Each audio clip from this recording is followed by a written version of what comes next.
السلام علیکم ورحمۃ اللہ وبرکاتہ، نحمدہ ونصلی علی رسولہ الکریم، اما بعد فاعوذ باللہ من الشیطان الرجیم، بسم اللہ الرحمن الرحیم، رب اشرح لی صدری ویسر لی امری واحلل عقدۃ من لسانی یفقہوا قولی۔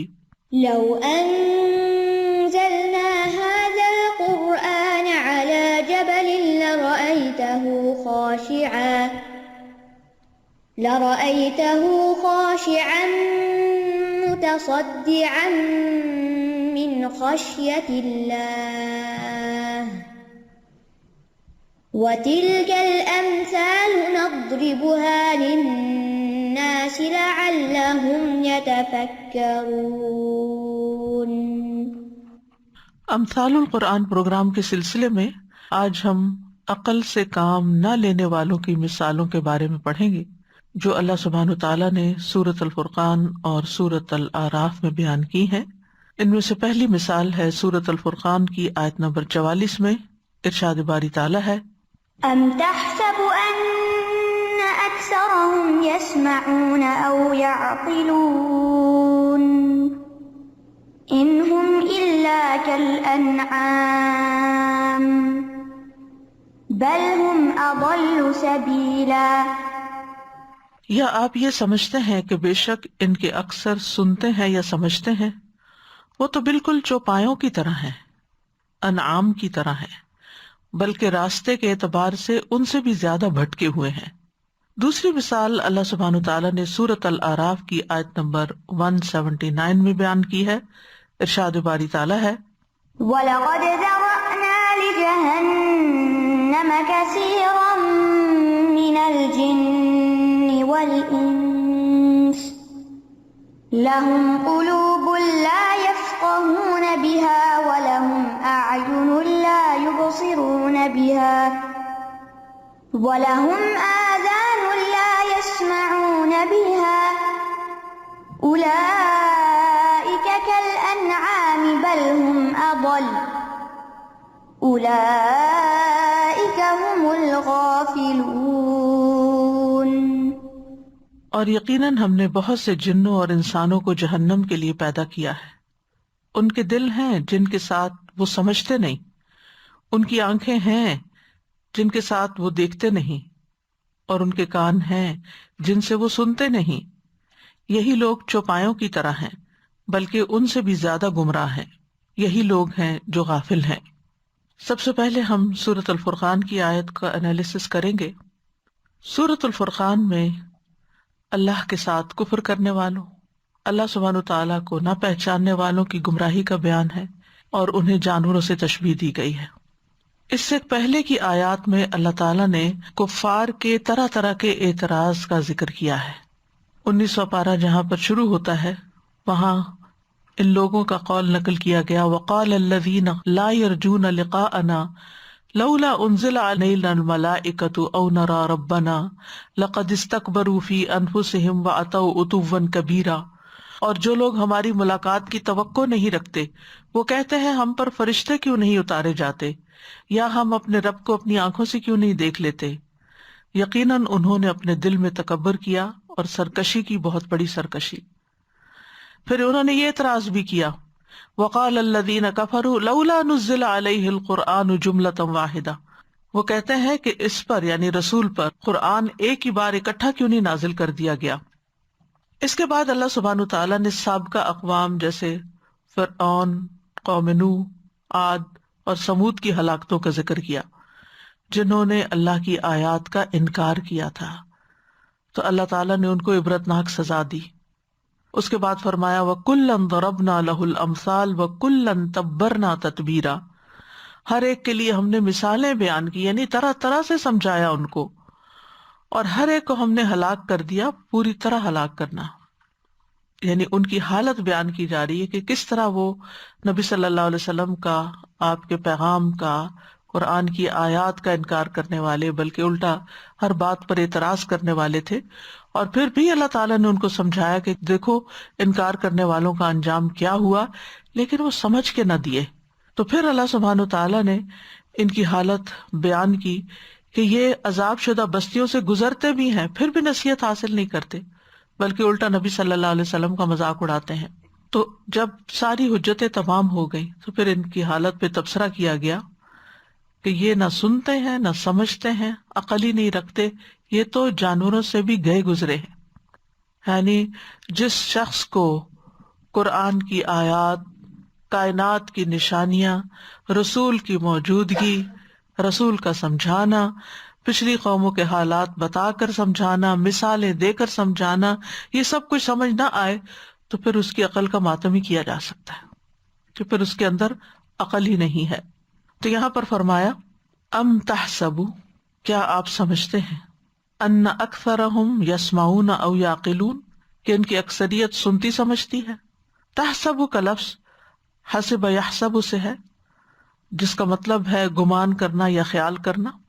کیا آپ یہ گمان کرتے ہیں، آپ ان کے بارے میں یہ سوچتے ہیں، یہ سمجھتے ہیں، ان اکثرہم، کہ ان کی اکثریت، سب کی بات نہیں کی، کلہم کی بات نہیں کی، اکثریت کی بات کی گئی، میجورٹی کی بات کی گئی، کیونکہ پھر بھی ان میں سے کچھ ایسے تھے جو آہستہ آہستہ بات سمجھ گئے اور مسلمان ہو گئے، لیکن بہت سے ایسے تھے کہ جنہوں نے بات نہ سمجھی، وہ سمجھ نہیں رہے، تو ان کو ایک طرح سے ڈانٹ پلائی جا رہی ہے کہ تمہاری عقل کو کیا ہو گیا ہے کہ تم بات سمجھتے کیوں نہیں ہو۔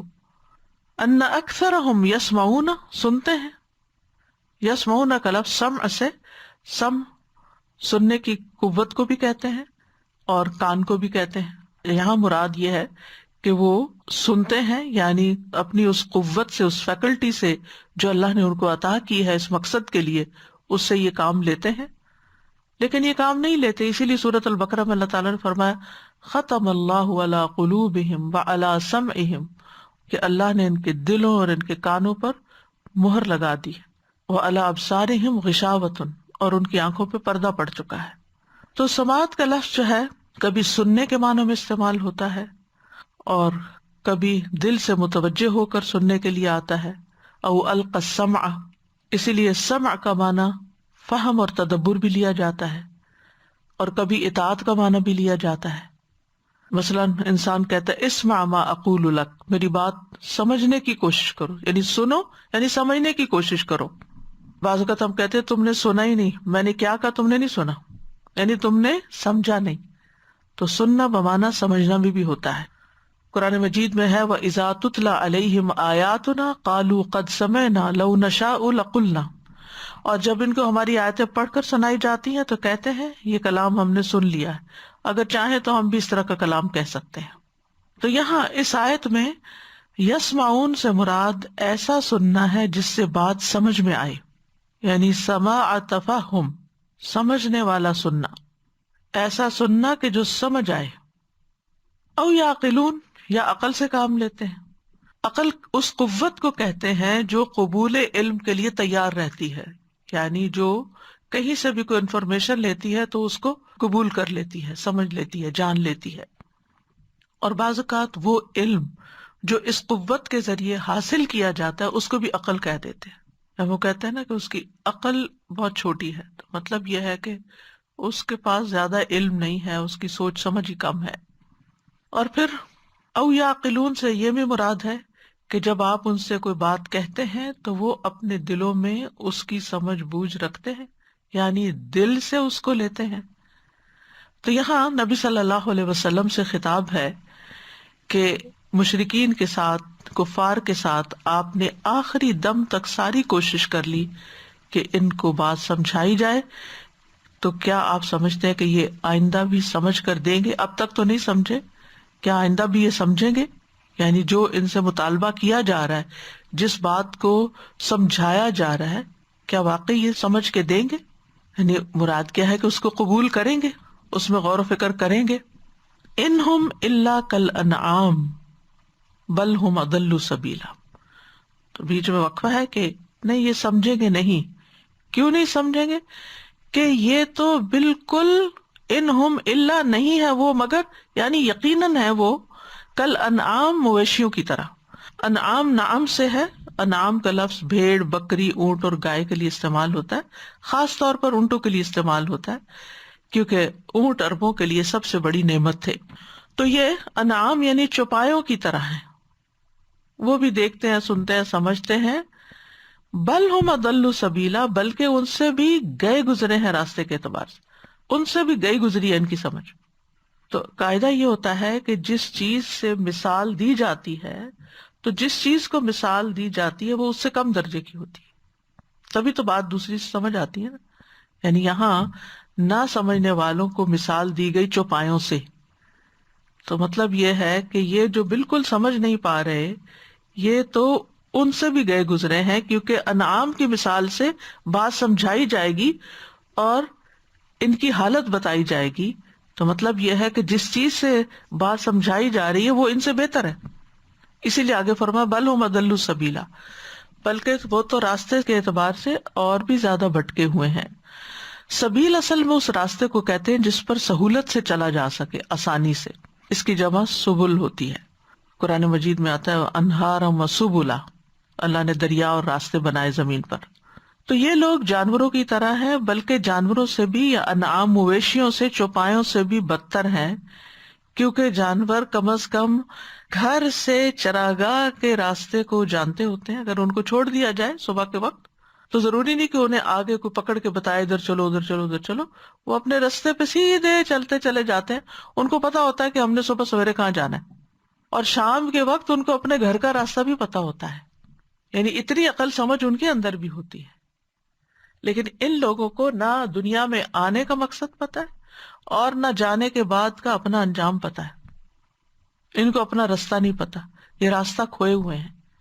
ان کے اندر سوچ سمجھ ہی نہیں ہے کہ یہ یہاں دنیا میں کیوں بھیجے گئے. کیونکہ جو چوپائے ہیں اگرچہ عقل اور شعور نہیں رکھتے، لیکن اپنے مطلب کی بات سمجھتے ہیں. انہوں نے کیا کھانا ہے کیا نہیں کھانا. چوپائے کے آگے آپ گوشت رکھے وہ نہیں کھائے گا، اس کو سمجھ ہے کہ یہ میں نے نہیں کھانا. لیکن ان لوگوں کے آگے حلال رکھ دو حرام رکھ دو، یہ ان کو عقل نہیں ہے کہ کیا کھانا اور کیا نہیں کھانا. نہ سمجھو والے کام کرتے ہیں. تو چوپائے اپنے رب کو بھی پہچانتے، اسی لیے تسبیح بھی کرتے ہیں.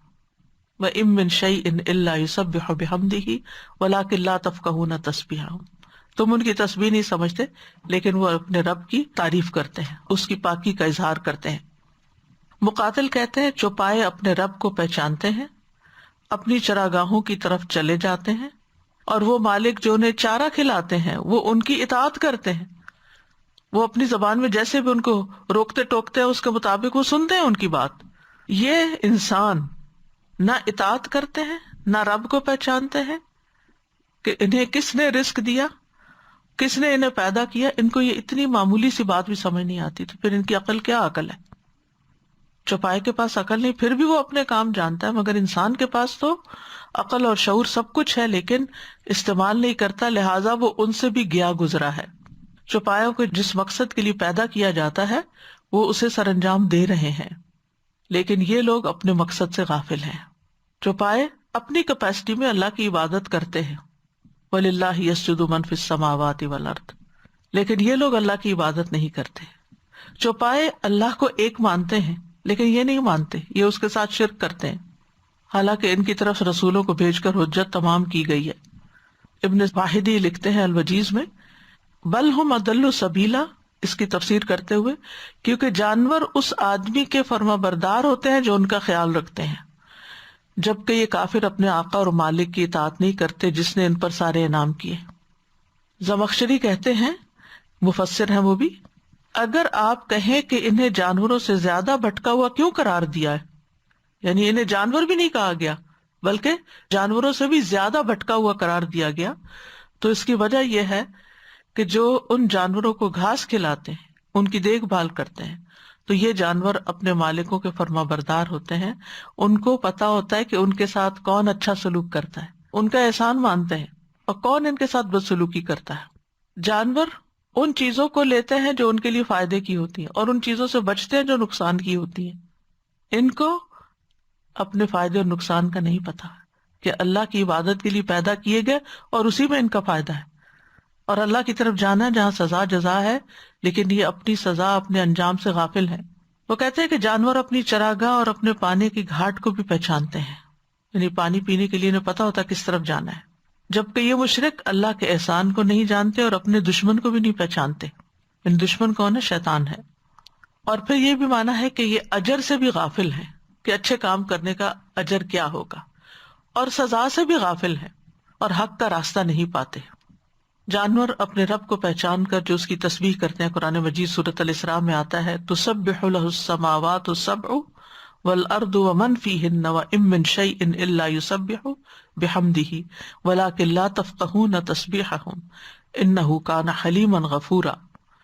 ساتوں آسمان اور زمین اس کی تسبیح کرتے ہیں اور وہ بھی جو ان میں ہے، اور کوئی بھی چیز ایسی نہیں مگر وہ اس کی حمد کے ساتھ اس کی تسبیح کرتی ہے، لیکن تم ان کی تسبیح کو سمجھتے نہیں ہو، بے شک وہ ہمیشہ سے بے حد بردبار نہایت بخشنے والا ہے۔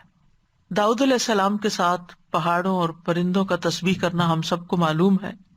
تسبیح داؤد علیہ السلام کرتے تھے اور وہ ساتھ شریک ہو جاتے تھے، یعنی داؤد علیہ السلام اللہ تعالیٰ کا ذکر جب کرتے ہو بلند آواز سے تو پہاڑ اور پرندے اور باقی چیزیں ان کے ساتھ شریک ہو جاتی اور ان کے ساتھ ساتھ دہراتے، جیسے سورۃ الانبیاء میں آتا ہے وَسَخَّرْنَا مَعَ دَاوُودَ الْجِبَالَ يُسَبِّحْنَ وَالطَّيْرَ، اور ہم نے داؤد کے ساتھ پہاڑوں کو مسخر کر دیا اور پرندوں کو جو تسبیح کرتے تھے۔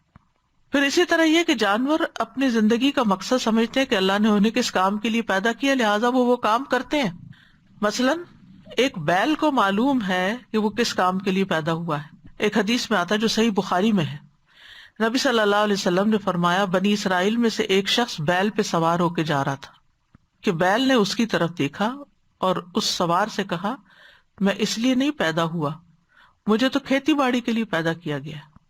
اب یہ بیل کا بولنا اور پھر نبی صلی اللہ علیہ وسلم کو اس کی خبر دیا جانا، تو اس سے کیا بات پتہ چلتی ہے کہ جانوروں کو بھی جس کام کے لیے پیدا کیا گیا نا، انہیں پتا ہے کہ ہم کس کام کے، یعنی اپنا مقصد زندگی پتا ہے۔ لیکن جس انسان کو اپنا مقصد زندگی نہیں پتا وہ تو پھر بیل سے بھی گیا گزرا۔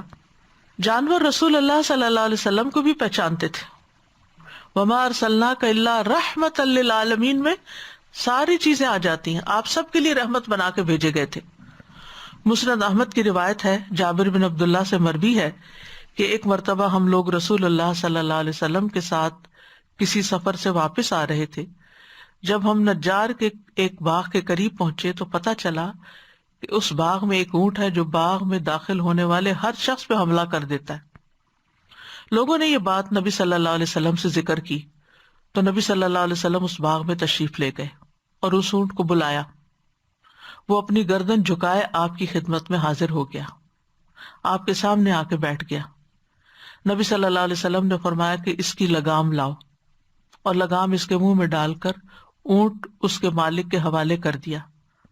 پھر لوگوں کی طرف متوجہ ہو کر فرمایا کہ آسمان اور زمین کے درمیان جتنی چیزیں ہیں سوائے نافرمان جنوں اور انسانوں کے، سب جانتے ہیں کہ میں اللہ کا رسول ہوں۔ تو اس سے کیا پتہ چلتا ہے کہ جانوروں کو بھی پتہ ہے کہ نبی صلی اللہ علیہ وسلم اللہ کے رسول ہیں، تو پھر ان انسانوں کی عقل کو کیا کہے کہ جو آپ کی ساری صفات کو جانتے ہوئے بھی آپ کو رسول ماننے کو تیار نہیں۔ وہ آپ کی بعثت کو بھی جانتے ہیں کہ آپ مبعوث ہوئے ہیں۔ مسند احمد کی روایت ہے، ابو سعید خدری کہتے ہیں کہ ایک بھیڑیے نے ایک بکری پر حملہ کر دیا، یعنی ولف نے، اور اس کو پکڑ کے لے گیا۔ چرواہا اس کے پیچھے گیا اور اس سے بکری چھین لی۔ وہ بھیڑیا اپنے دم کے بل بیٹھ کے کہنے لگا تم اللہ سے نہیں ڈرتے کہ تم نے مجھ سے میرا رزق جو اللہ نے مجھے دیا تھا چھین لیا۔ چرواہا کہنے لگا تعجب ہے، ایک بھیڑیا اپنی دم پہ بیٹھ کر مجھ سے انسانوں کی طرح بات کر رہا ہے۔ وہ بھیڑیا کہنے لگا میں تمہیں اس سے زیادہ تعجب کی بات نہ بتاؤں؟ محمد صلی اللہ علیہ وسلم یثرب میں لوگوں کو ماضی کی خبریں بتا رہے ہیں۔ جب وہ چرواہا اپنی بکریوں کو ہانکتا ہوا مدینہ پہنچا تو اپنی بکریوں کو کسی گوشے میں جمع کیا اور خود رسول اللہ صلی اللہ علیہ وسلم کی خدمت میں حاضر ہوا اور سارا واقعہ سنایا۔ رسول اللہ صلی اللہ علیہ وسلم کے حکم پر الصلاۃ جامعۃ، یعنی نماز کے لیے اکٹھے ہو جاؤ، اس کی مرادی کرا دی گئی، مسجد میں لوگوں کو اکٹھا کیا گیا۔ اذان کا ٹائم نہیں تھا اس لیے یہ الفاظ بولے گئے۔ جیسے اب بھی کبھی آپ کا حرم میں جانے کا اتفاق ہو تو وہاں پر جب صلاۃ استسقاء پڑھی جاتی ہے یا کوئی اور نماز کا ٹائم نہ ہو تو اسی طرح کی آواز لگاتے ہیں۔ بہرحال پھر آپ صلی اللہ علیہ وسلم اپنے گھر سے نکلے اور چرواہے سے فرمایا کہ لوگوں کے سامنے یہ واقعہ بیان کرو۔ تو اس نے سارا واقعہ جو اس کے ساتھ پیش آیا تھا جنگل میں وہ بیان کیا. تو رسول اللہ صلی اللہ علیہ وسلم نے اس کی تصدیق کی. آپ نے فرمایا اس نے سچ کہا. تو کبھی کبھی اللہ سبحانہ وتعالیٰ ایسی چیزیں دکھاتے ہیں انسانوں کو بطور معجزہ. اس کو نبی صلی اللہ علیہ وسلم کے معجزات میں شمار کیا جا سکتا ہے کہ آپ کے لیے جو بات اس طرح کی بھیڑیا بول کر کہہ رہا ہے. تو اس سے یہ پتہ چلتا ہے کہ ضروری چیزوں کی عقل سمجھ جو اللہ چاہتا تھا ان سے کہ وہ سمجھے وہ ان کو معلوم ہے اور وہ سب سمجھتے ہیں, لیکن سرکش انسان اور جن اس سے غافل ہے. تو بہرحال اللہ سبحانہ وتعالیٰ نے یہاں جو مثال بیان کی ہے اس سے یہ واضح کیا ہے کہ کفار کی حد کو پہنچی ہوئی گمراہی کی وجہ سے ان کی عقل اور سماعت سلب کر لی گئی ہے. اب وہ مویشیوں کی طرح ہے جو آواز پکار کے سوا کچھ نہیں سنتے, بہرے ہیں, گنگے ہیں, اندھے ہیں, ان کو کچھ سمجھ نہیں آتا. فہم لا یعقلون, جیسے سورۃ البقرہ کی آیت نمبر 171 میں ہم پڑھ چکے ہیں. منافقین کے لیے کہا کہ فہم لا یرجون, کفار کے لیے کہا لا یعقلون, یعنی ان کو کچھ سمجھ ہی نہیں آتی. منافق جو تھے وہ سمجھ گئے تھے لیکن دنیا کی محبت میں نکل گئے دین سے اور پھر واپس نہیں پلٹنے گئے تھے. تو اس کا یہ مطلب نہیں کہ جسمانی معذوری تھی کوئی ان کو, کہ ان کی عقل کام نہیں کرتی تھی یا ان کے کان کام نہیں کرتے تھے, ایسا نہیں تھا. اصل بات یہ ہے کہ ان سے توفیق چھین لی گئی تھی ان کی حرکتوں کی وجہ سے. اللہ سبحانہ وتعالیٰ سورۃ الانفال میں فرماتے ہیں وَلَوْ عَلِمَ اللَّهُ فِيهِمْ خَيْرًا لَأَسْمَعَهُمْ وَلَوْ أَسْمَعَهُمْ لَتَوَلَّوْا وَهُمْ مُعْرِضُونَ, اور اگر اللہ ان میں نیکی کا مادہ دیکھتا تو ان کو ضرور سنا دیتا, اور اگر بغیر ہدایت کے سنا دیتا تو وہ منہ پھیر کے بھاگ جاتے. یعنی بغیر ہدایت کی صلاحیت کے ان کو زبردستی سناتا تو بھی یہ منہ پھیر کے بھاگ جاتے, اس لیے اللہ تعالیٰ نے پھر ان سے توفیق چھین لی. تو حقیقت یہ ہے کہ ایسے لوگ نہ کسی کی بات سنتے ہیں, نہ کائنات میں غور و فکر کرتے ہیں, نہ اپنے اندر غور و فکر کرتے ہیں, کیونکہ اللہ تعالیٰ کی نشانیاں تو بہت قریب خود ہمارے اپنے اندر موجود ہیں. تو اس لیے ان کو ناسمجھ قرار دیا گیا. سورۃ یونس میں اللہ تعالیٰ فرماتے ہیں قُلِ انظُرُوا ماذا فِي السَّمَاوَاتِ وَالْأَرْضِ وَمَا تُغْنِ الْآيَاتُ وَالنُّذُرُ عَنْ قَوْمٍ لَا يُؤْمِنُونَ, کہہ دیجئے آسمانوں اور زمین میں کیا کچھ موجود ہے اس کو دیکھو, یعنی تم دیکھو کہ آسمانوں اور زمین میں کیا کچھ ہے. آپ یقین کریں کہ کسی بھی زمین کے حصے پہ چلے جائیں, صرف وہیں غور کرنا شروع کر دیں, کیا کچھ ہے زمین کے اندر. پودوں کو دیکھے, مٹی کو دیکھے, پھر اس کے اندر اجزاء, ان کے اندر منرلز, کیا کیا اللہ نے ان میں ڈالا ہوا ہے, انسان حیران ہو جاتا ہے. تو فرمایا آپ کہیے کہ تم دیکھو آسمانوں اور زمین میں کیا کچھ موجود ہے, اور نشانیاں اور ڈرانے والی چیزیں ان لوگوں کے کام نہیں آتی جو ایمان نہیں لاتے, یعنی جنہوں نے ماننا نہیں ان کو سمجھانا فائدہ ہی نہیں دیتا. اور پھر یہ ہے کہ اکثریت کی یہاں پر نفی کر دی گئی ہے کیونکہ اکثریت کا حال یہی ہے. سورۃ الانعام میں ہی اللہ سبحانہ تعالیٰ آیات کو جھٹلانے والوں کو گنگا بہرا قرار دیتے ہیں. فرمایا والذین کذبوا بآیاتنا صم وبکم فی الظلمات من یشاء اللہ یضللہ ومن یشاء یجعلہ علی صراط مستقیم. اور جن لوگوں نے ہماری آیات کو جھٹلایا وہ بہرے اور گنگے ہیں, اندھیروں میں پڑے ہوئے ہیں. جسے اللہ چاہے گمراہ کر دیتا ہے اور جسے چاہتا ہے اسے سیدھے رستے پر لگا دیتا ہے. تو چونکہ یہ سمجھنا نہیں چاہتے لہٰذا اللہ نے ان سے توفیق بھی چھین لی, کیونکہ والذین جاہدوا فینا لنہدینہم سبلنا, جو لوگ ہمارے راستے میں کوشش کریں گے ہم ان کو اپنا رستہ ضرور دکھائیں گے. اب ہے دوسری مثال. وَلَقَدْ ذَرَأْنَا لِجَهَنَّمَ كَثِيرًا مِنَ الْجِنِّ وَالْإِنسِ لَهُمْ قُلُوبٌ لَا يَفْقَهُونَ بِهَا وَلَهُمْ أَعْيُنٌ لَا يُبْصِرُونَ بِهَا وَلَهُمْ آذَانٌ لَا يَسْمَعُونَ بِهَا أُولَئِكَ كَالْأَنْعَامِ بَلْ هُمْ أَضَلُّ أُولَئِكَ هُمُ الْغَافِلُونَ. اور البتہ تحقیق ہم نے بہت سے جنوں اور انسانوں کو جہنم کے لیے پیدا کیا. ان کے دل ہیں جن کے ساتھ وہ سمجھتے کوئی نہیں, ان کی آنکھیں ہیں جن سے وہ دیکھتے نہیں, اور ان کے کان ہیں جن سے وہ سنتے نہیں. یہی لوگ جو پایوں کی طرح ہیں بلکہ ان سے بھی زیادہ گمراہ. یہی لوگ ہیں جو غافل ہیں. یہ آیت جو ہے یہ سورۃ الاعراف میں آئی ہے، 179 ہے آیت کا نمبر. اس سے پچھلی آیات میں اللہ تعالیٰ نے بہت سے انبیاء کے واقعات کا ذکر کیا ہے. انبیاء علیہ السلام نے اپنی اپنی قوم کو اللہ کی طرف بلایا، توحید کی دعوت دی اور اس میں بہت محنت کی، تکلیفیں بھی اٹھائیں، اور انہوں نے لوگوں کو سمجھایا کہ وہ ایک اللہ کی عبادت کریں. لیکن انہوں نے انکار ہی کیا، روگردانی ہی کی، منہ ہی پھیرا، یہاں تک کہ ان پر اللہ کا عذاب آ گیا، ثابت ہو گیا. ان ساری باتوں کو، ان ساری مثالوں کو بیان کرنے کے بعد اللہ سبحانہ وتعالیٰ نے ایک ایسے شخص کا حال بیان کیا جسے اللہ نے اپنی آیات کا علم دیا تھا، لیکن وہ ان سے صاف نکل گیا اور دنیا کی طرف جھک گیا. اس شخص کی مثال کتے سے دی گئی، جس کا ہم تفصیلی جائزہ پیچھے لے چکے ہیں. اس مثال کے فوراً بعد پھر اللہ سبحانہ وتعالیٰ نے ایسے لوگوں کی حالت بیان کی جو حق سنتے ہی نہیں، حق کو دیکھتے ہی نہیں، حق کو سمجھتے ہی نہیں. ان کو جانوروں کی طرح یا اس سے بھی بدتر قرار دیا. تو فرمایا وَلَقَدْ ذَرَأْنَا لِجَهَنَّمَ، ہم نے پیدا کیا جہنم کے لیے. یعنی کن کو پیدا کیا؟ وہ لوگ جو گمراہ ہو چکے ہیں، بھٹک چکے ہیں، شیطان کے پیروکار ہیں. اور ذرا کا مطلب ہوتا ہے پیدا کرنا اور پھیلا دینا. تو آپ دیکھیں آدم اور حوا کی اولاد میں سے کتنے بلین انسان جو ہے اس وقت اس زمین کے اوپر موجود ہیں. تو یہ اسی پھیلاؤ کا نتیجہ ہے. تو ہم نے پیدا کیے لِجَهَنَّمَ، جہنم کے لیے. یہاں جو لام ہے اسے لام عاقبت کہتے ہیں، برائے انجام.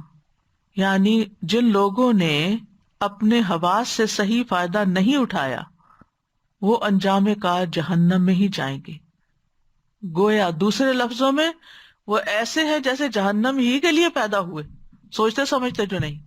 تو جو سوچے نہ اور سمجھے نہ، اس کا انجام تو پھر یہی ہوتا ہے. وہ تو اندھا دھند بھاگتا چلا جا رہا ہے اور آگے گڑھا ہے اور اس میں جا گرے گا، اس کو اپنے انجام کی فکر ہی کوئی نہیں ہے.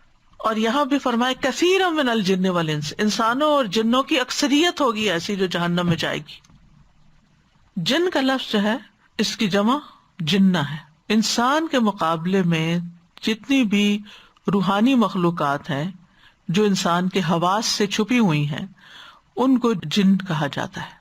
کچھ نیک ہوتے ہیں، کچھ بد ہوتے ہیں. نیک جو ہیں جیسے فرشتے، اور بد جو ہیں جیسے شیطان، اور کچھ درمیانے ہوتے ہیں اوساط، بعض نیک اور بعض بد. اور انس کا لفظ جو ہے انسی سے ہے، وہ چیز جو بہت مانوس ہو، اور ہر وہ چیز جس سے انس حاصل کیا جائے وہ بھی انسی کہلاتی. انسان چونکہ فطرت میں کچھ اس طرح کا واقع ہوا ہے کہ اس کا گزارا میل جول کے بغیر نہیں ہوتا، اسے باہم انس چاہیے ہوتا ہے، اسی لیے اس کو انسان کہا گیا. اور اس بات کو آپ اچھی طرح سمجھتے ہیں اس لاک ڈاؤن میں کہ پابندیوں کے باوجود لوگوں نے عید کے موقع پر ڈرتے چھپتے کسی نہ کسی طرح ملاقاتیں کی، گویا گزارا ہی نہیں تھا اس کے بغیر، عید ہی نہیں اس کے بغیر. تو میں یہ کہہ رہی کہ رول توڑ کے بہت اچھا کیا، لیکن کہنے کا مطلب یہ ہے کہ یہ انسان کی فطرت میں وہ دوسروں سے انس پاتا ہے. اسی لیے نقصان سے بچنے کے جو 4 طریقے بتائے گئے، وَالْعَصْرِ إِنَّ الْإِنسَانَ لَفِي خُسْرٍ إِلَّا الَّذِينَ آمَنُوا وَعَمِلُوا الصَّالِحَاتِ وَتَوَاصَوْا بِالْحَقِّ، ایک دوسرے کو سمجھانا، وَتَوَاصَوْا بِالصَّبْرِ. ایمان اور عمل صالح انفرادی عمل ہے، لیکن باقی 2 کام جو ہے یہ اجتماعی عمل ہے، دوسرے انسانوں کے ساتھ مل کے ہوتے ہیں، کیونکہ یہ سوشلائزنگ انسان کی ضرورت ہے، اس کے بغیر وہ رہ نہیں سکتا. اور بعض یہ کہتے ہیں کہ اس کو اس لیے انسان کہا گیا ہے کہ اسے جس چیز سے محبت ہوتی ہے اسی سے مانوس ہو جاتا ہے، اسی کے قریب ہونے لگتا ہے، اس لیے اسے انسان کہا جاتا ہے. اور بعض کہتے ہیں کہ انسان کی اصل انسیان پر بروزن افعالان، اور انسیان جو ہے یہ نسیان سے ہے، یعنی چونکہ انسان اپنے عہد کو بھول گیا تھا اس لیے اس کو انسان کہا گیا. یا انس سے ہے یا نسیان سے ہے، دونوں بھی ہو سکتے ہیں. تو یہاں پر یہ جو کہا گیا نا کہ اللہ تعالیٰ نے کچھ لوگوں کو جہنم ہی کے لیے پیدا کیا، مطلب یہ کہ اللہ تعالیٰ کو اپنے علم کے مطابق پتا تھا کہ یہ لوگ دنیا میں جا کے کیا کریں گے. رسول اللہ صلی اللہ علیہ وسلم نے فرمایا بے شک اللہ عز و جل نے آدم کو پیدا کیا، پھر اپنا دایاں ہاتھ ان کی پشت پر پھیرا اور ان سے ان کی اولاد کو نکالا، پھر فرمایا انہیں میں نے جنت کے لیے پیدا کیا ہے اور یہ جنتیوں والے عمل کریں گے، پھر ان کی پشت پر ہاتھ پھیرا اور ان سے ان کی اولاد کو نکالا، فرمایا انہیں میں نے دوزخ کے لیے پیدا کیا ہے اور یہ دوزخیوں والے عمل کریں گے۔ تو ایک آدمی نے کہا اللہ کے رسول صلی اللہ علیہ وسلم تو پھر عمل کیوں کریں؟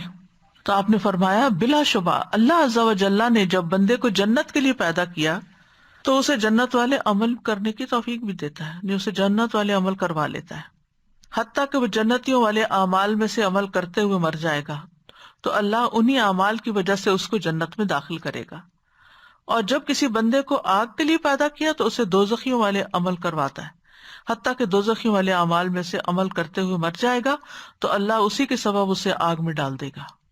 تو مطلب یہ ہے کہ اللہ تعالیٰ کے اپنے مکمل علم جو اول سے آخر تک ہر چیز کا علم رکھتا ہے، اور حکمت اور مشیت کے تحت جو چاہا بنایا، جیسے چاہا بنایا، تو اس میں ہمیں اعتراض کرنے کی گنجائش نہیں ہے کہ کیوں اللہ نے کچھ لوگوں کو ایسا بنا دیا اور کچھ کو ویسا بنا دیا۔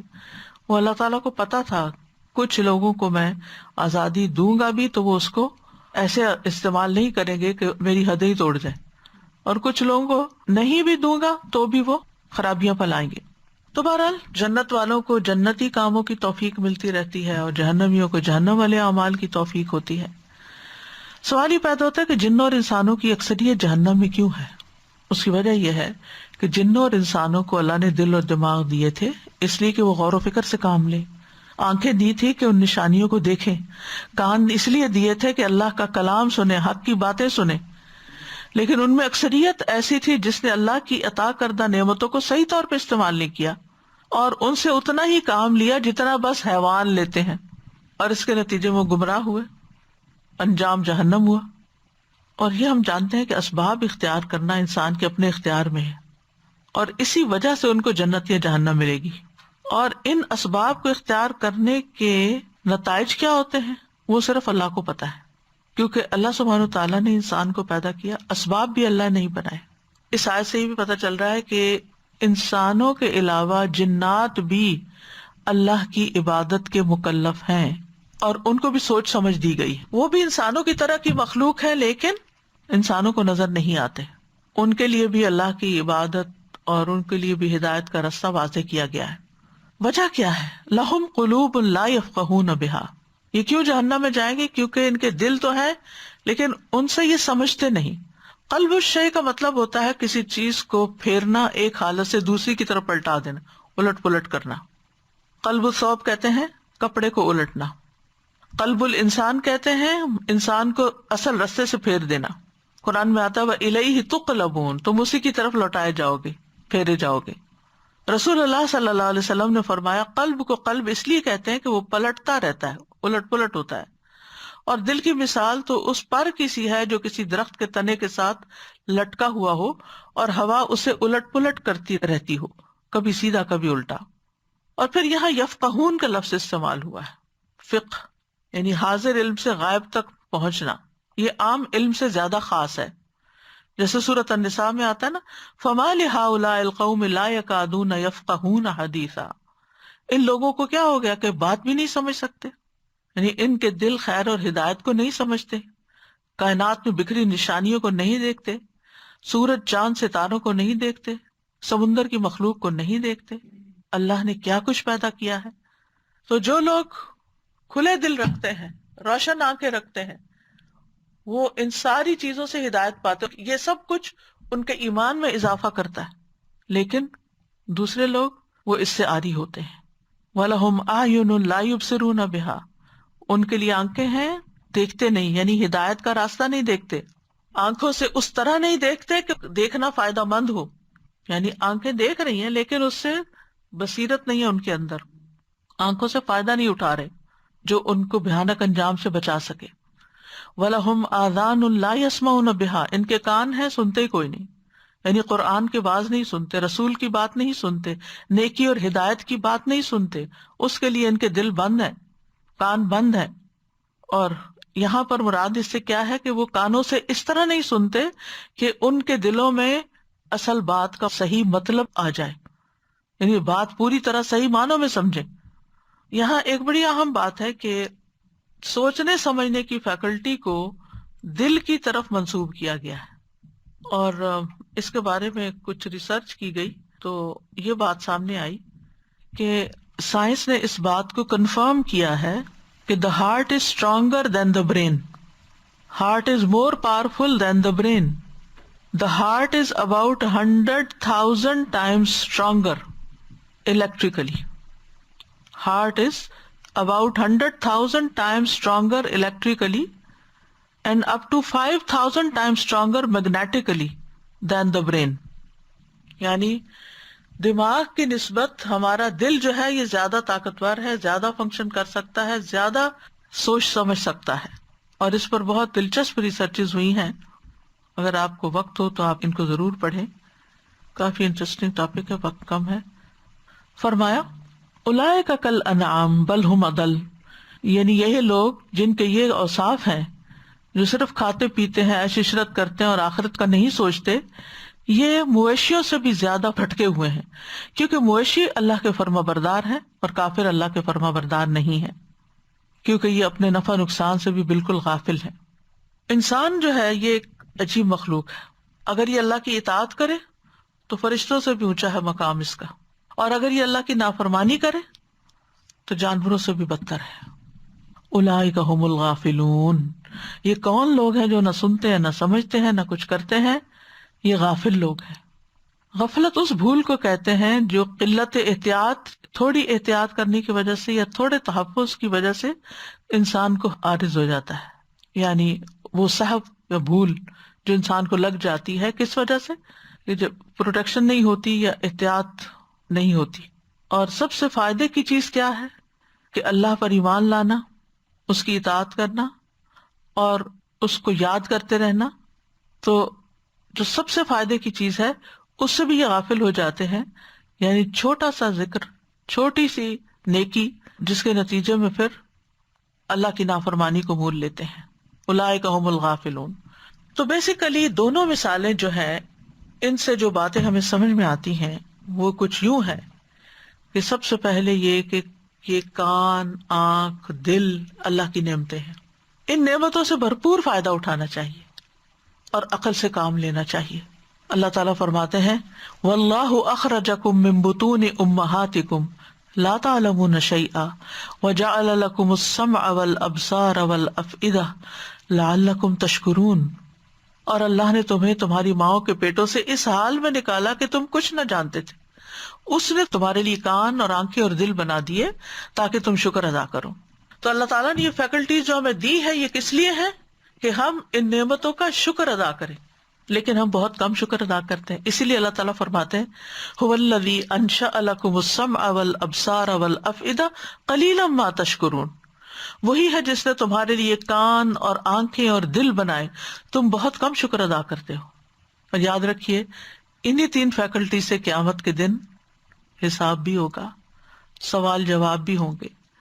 ان السمع والبصر والفؤاد کل اولئک کان عنہ مسئولا، بے شک کان اور آنکھ اور دل، ان میں سے ہر ایک کے متعلق سوال ہوگا۔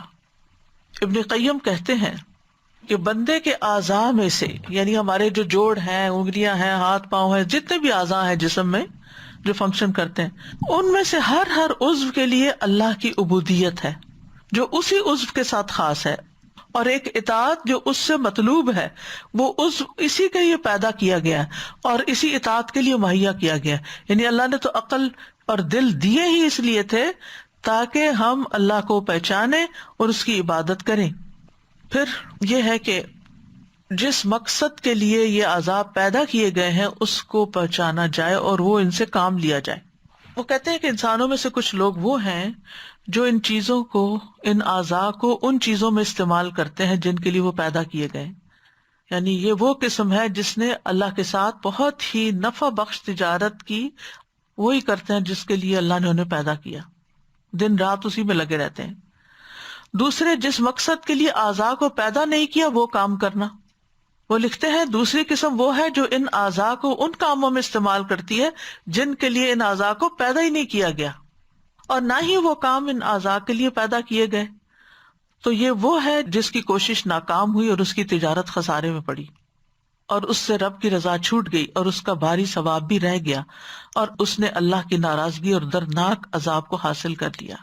پھر تیسری قسم کے لوگ وہ ہیں جنہوں نے اپنے اعضاء کو معطل کر دیا، ان کو بیکار رکھ کے مار دیا. تو یہ شخص بھی خسارہ پانے والا ہے، بہت بڑا خسارہ، کیونکہ اللہ تعالیٰ نے بندے کو اپنی عبادت اور اطاعت کے لیے پیدا کیا ہے، نہ کہ بیکار رہنے کے لیے. تو ان میں تینوں قسموں کے جو لوگ ہیں، جو پہلی قسم والے لوگ ہیں، چاہے وہ حرکت میں ہو یا سکون میں ہو، کھڑے ہوں بیٹھے ہوں، دوستوں میں ہوں یا اکیلے ہوں، ہر حال میں اللہ کی اطاعت کے مطابق ہی کام کریں گے اور اس طرح ان کا قرب مزید بڑھ جائے گا. دوسری قسم کے لوگ جو ہیں یہ سب کچھ کریں گے لیکن نیت چونکہ درست نہیں ہوگی، لہٰذا سب کچھ ان کے خلاف پڑے گا. تیسری قسم کے لوگ وہ ہیں کہ جب یہ سب کچھ کریں گے تو غفلت میں، بیکار حالت میں اور کوتاہی میں ہوں گے، یعنی غفلت کا شکار ہوں گے.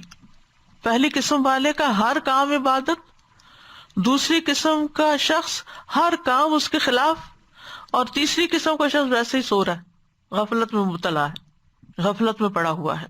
تو مخلوق میں سے اللہ کے نزدیک سب سے زیادہ ناپسندیدہ، سب سے زیادہ دھتکارا ہوا وہ شخص ہے جو بہت ہی مہمل اور بیکار ہے، نہ وہ دنیا کے کاموں میں لگا ہوا، نہ آخرت کے لیے کوشش کرتا ہے.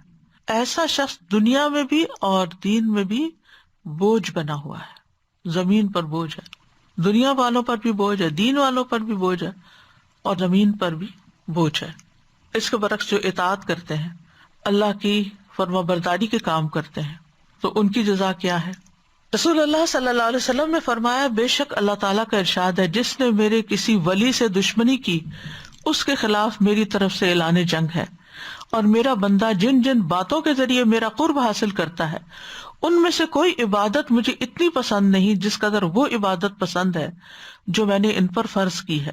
میرا بندہ نوافل کے ذریعے سے مجھ سے اتنا قریب ہو جاتا ہے کہ میں اس سے محبت کرنے لگ جاتا ہوں. جب میں اس سے محبت کرنے لگ جاتا ہوں تو میں اس کا کان بن جاتا ہوں جس سے وہ سنتا ہے، اس کی آنکھ بن جاتا ہوں جس سے وہ دیکھتا ہے، اس کا ہاتھ بن جاتا ہوں جس سے وہ پکڑتا ہے، اور اس کا پاؤں بن جاتا ہوں جس سے وہ چلتا ہے. اگر وہ مجھ سے مانگے تو میں اسے دیتا ہوں، اگر وہ مجھ سے پناہ کا طالب ہو تو میں اس کو پناہ دیتا ہوں. میں کسی چیز میں تردد نہیں کرتا جس کو میں کرنے والا ہوتا ہوں، جو مجھے مومن کی جان نکالتے وقت ہوتا ہے. وہ موت کو بوجھے تکلیف پسند نہیں کرتا اور مجھے بھی اسے تکلیف دینا اچھا نہیں لگتا. تو بنیادی طور پر ہمارا دین ہمیں کیا سکھاتا ہے، اور جو بات ہمیں سوچ سمجھ کر یہاں سے لے کے جانی ہے وہ یہ ہے کہ ہم سب کو اپنی عقل کو مزید استعمال کرنے کی ضرورت ہے، اور اس کے لیے معیار بنائیں کہ ان کاموں کے لیے اور اس وقت گزاری کے لیے ہم نے اپنے آپ کو وقف کرنا ہے جس میں انسان اللہ سبحانہ وتعالیٰ کی اطاعت کرے. تو آسمان اور زمین کی تخلیق میں عقل والوں کے لیے بہت سی نشانیاں ہیں. سورۃ البقرہ میں آتا ہے، ان فی خلق السماوات والارض واختلاف اللیل والنہار والفلک التی تجری فی البحر بما ینفع الناس وما انزل اللہ من السماء من ماء فأحیا بہ الارض بعد موتها وبث فیہا من کل دابۃ وتصریف الریاح والسحاب المسخر بین السماء والارض لآیات لقوم یعقلون. بے شک آسمانوں اور زمین کے پیدا کرنے میں، رات اور دن کے بدلنے میں، ان کشتیوں میں جو سمندر میں وہ چیزیں لے کے چلتی ہیں جو لوگوں کو فائدہ دیتی ہیں، اور اس پانی میں جو اللہ نے آسمان سے اتارا، پھر اس کے ساتھ زمین کو اس کی موت کے بعد زندہ کر دیا اور اس میں ہر قسم کے جانور پھیلا دیے، اور ہواؤں کے بدلنے میں، اور بادل میں جو آسمان و زمین کے درمیان مسخر کیا ہوا ہے. ان لوگوں کے لیے یقیناً بہت سی نشانیاں ہیں جو سمجھتے ہیں، لیکن یہ نشانیاں کس کو فائدہ دیتی ہیں؟ جو سمجھتے ہیں، عقل سے کام لیتے ہیں. اسی طرح سورۃ جاثیہ میں آتا ہے، ان فی السماوات والارض لآیات للمؤمنین، بے شک آسمانوں اور زمین میں ایمان لانے والوں کے لیے کئی نشانیاں ہیں. وفی خلقکم وما یبث من دابۃ آیات لقوم یوقنون، خود تمہاری اور ان جانوروں کی پیدائش میں جو اس نے زمین میں پھیلا دیے، یقین کرنے والوں کے لیے بہت سی نشانیاں. یعنی جو کچھ آپ کو نظر آتا ہے اس میں سے کوئی نہ کوئی سبق نکالے. اپنے رب کو پہچانے، معرفت حاصل کریں، اپنے رب کی بڑائی کا احساس دل میں پیدا کریں اور اپنی آخرت کی فکر کریں۔ پھر اسی طرح سورۃ الرعد میں کھیتوں اور باغوں میں عقل والوں کے لیے نشانیاں ہیں، اس کا ذکر کیا گیا۔ پھر سورۃ یونس میں اللہ تعالیٰ کائنات میں غور و فکر کا حکم دیتے ہیں، قُلِ انظُرُوا ماذا فِي السَّمَاوَاتِ وَالْأَرْضِ، کہہ دیجئے دیکھو تم جو کچھ آسمانوں اور زمین میں ہے۔ اور نشانیاں کس لیے دی گئی؟ تاکہ لوگ سمجھیں اور عقل سے کام لیں۔ قرآن مجید میں البقرہ میں آتا ہے كَذَلِكَ يُبَيِّنُ اللَّهُ لَكُمْ آيَاتِهِ لَعَلَّكُمْ تَعْقِلُونَ، اسی طرح اللہ تمہارے لیے اپنی آیات کھول کھول کے بیان کرتا ہے تاکہ تم سمجھو۔ پھر آل عمران میں كَذَلِكَ يُبَيِّنُ اللَّهُ لَكُمْ آيَاتِهِ لَعَلَّكُمْ تَهْتَدُونَ، اور پھر یہ بھی كَذَلِكَ يُبَيِّنُ اللَّهُ لَكُمُ الْآيَاتِ لَعَلَّكُمْ تَتَفَكَّرُونَ، کہیں تتفکرون ہے اور کہیں تہتدون ہے۔ قرآن مجید بھی اس لیے نازل کیا گیا کہ ہم اس کے اندر غور و فکر کریں، اس کی آیات میں غور و فکر کریں۔ انا انزلناہ قرآنا عربیا لعلکم تعقلون، ہم نے قرآن عربی میں نازل کیا تاکہ تم سمجھ سے کام لو۔ اور قرآن مجید خود تفکر، تبصر اور تذکر کی دعوت دیتا ہے۔ بہت سی ایسی آیات ہیں جن میں ہمیں یہ سبق ملتا ہے کہ ہمیں اپنی عقل کو، غور و فکر کو اس طرح رکھنا چاہیے کہ کل کو ہمیں اس پر کوئی ندامت اور شرمندگی نہ ہو، کیونکہ یہ نعمت جو ہمیں ملی ہے سوچنے سمجھنے کی، یہ دوسرے جانوروں کو نہیں ملی، دوسری مخلوق کو نہیں ملی۔ اور پھر یہ کہ جب ہم کسی کو غور و فکر کی دعوت دیں تو سوالیہ انداز میں۔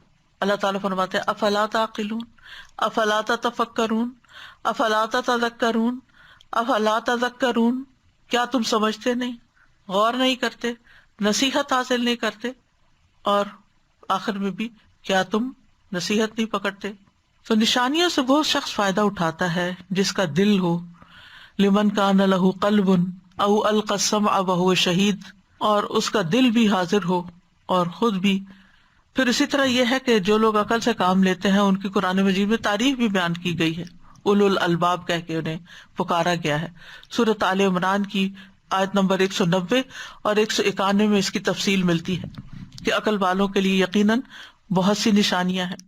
اس کے برعکس جو عقل سے کام نہ لے اس کے لیے بہت سی مذمت بھی ہے۔ عقل سے کام نہ لینے والے ہدایت نہیں پا سکتے، ایمان سے محروم ہیں، قیامت کے دن جہنمیوں کی حسرتیں ہوں گی شدید۔ تو کرنے کے کام کیا ہیں کہ اللہ سبحانہ و تعالیٰ نے ہمارے یہ آنکھیں، کان اور دل، دماغ جس کام کے لیے ہمیں دیا ہے اس میں اس کو لازماً استعمال کریں۔ صرف دنیاوی نفع نقصان کے لیے مت سوچیں جو کہ اکثر ہم کرتے ہیں، جو بڑا فائدہ اور بڑا نقصان ہے اس کے بارے میں سوچیں۔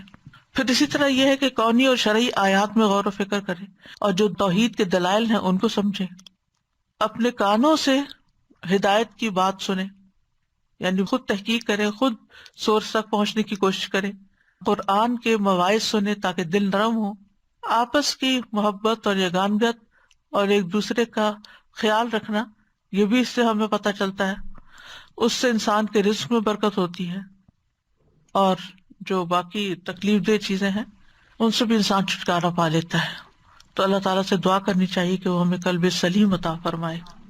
اللہم اہد قلبی وسدد لسانی واسلل سخیمۃ قلبی، اللہم اغسل قلبی بماء الثلج والبرد ونقی قلبی من الخطایا کما نقیت الثوب الابیض من الدنس وباعد بینی وبین خطایایا کما باعدت بین المشرق والمغرب، اللہم متعنی بسمعی وبصری واجعلہما الوارث منی، اللہم اصلح لی سمعی وبصری واجعلہما الوارث منی، اللہم انی اعوذ بک من شر سمعی ومن شر بصری ومن شر لسانی ومن شر قلبی ومن شر منی، سبحان ربک رب العزت عما یصفون وسلام علی المرسلین الحمد للہ رب العالمین۔